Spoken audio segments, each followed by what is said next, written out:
E aí, como foi o encontro com aquela garota ontem? Nem fala, estava indo tudo bem até a hora de deixá-la em casa. A menina convidou pra entrar e perguntou se eu tinha camisinha. E o que você disse? Fui sincero, falei pra ela, se soubesse que passaria a noite com você eu teria trago. Putz, agora eu não sei nem dizer por qual vacilo que ela te dispensou. Como assim? Você já ouviu falar em verbos abundantes? São verbos que, na verdade, têm duas formas possíveis.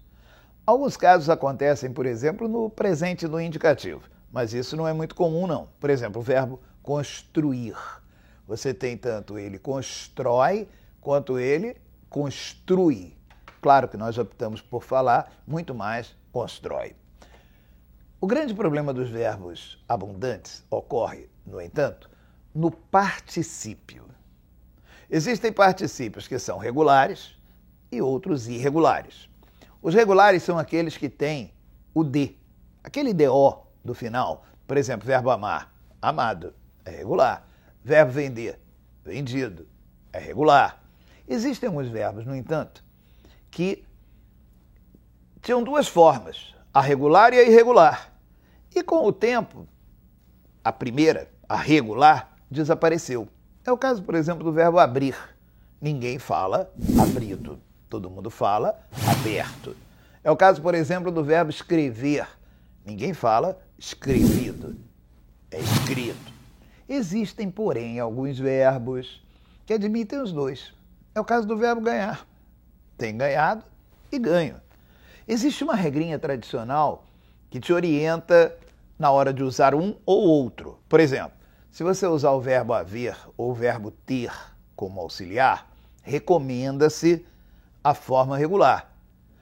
O nosso time havia ganhado o jogo. Se, no entanto, você usar como auxiliar o verbo ser, recomenda-se o uso da forma irregular. O jogo foi ganho com um gol bem no final. Existem, porém, alguns verbos que só têm a forma regular e as pessoas acabam inventando a irregular. Por exemplo, o caso do verbo trazer. A única forma que existe é trazido. Repare, eu tinha trazido um presente para você. Ou então, com o verbo ser, o presente foi trazido por mim hoje de manhã. Cuidado que há gente por aí que vem falando eu tinha trago. Pelo amor de Deus, isso não existe. A forma trago só existe no presente.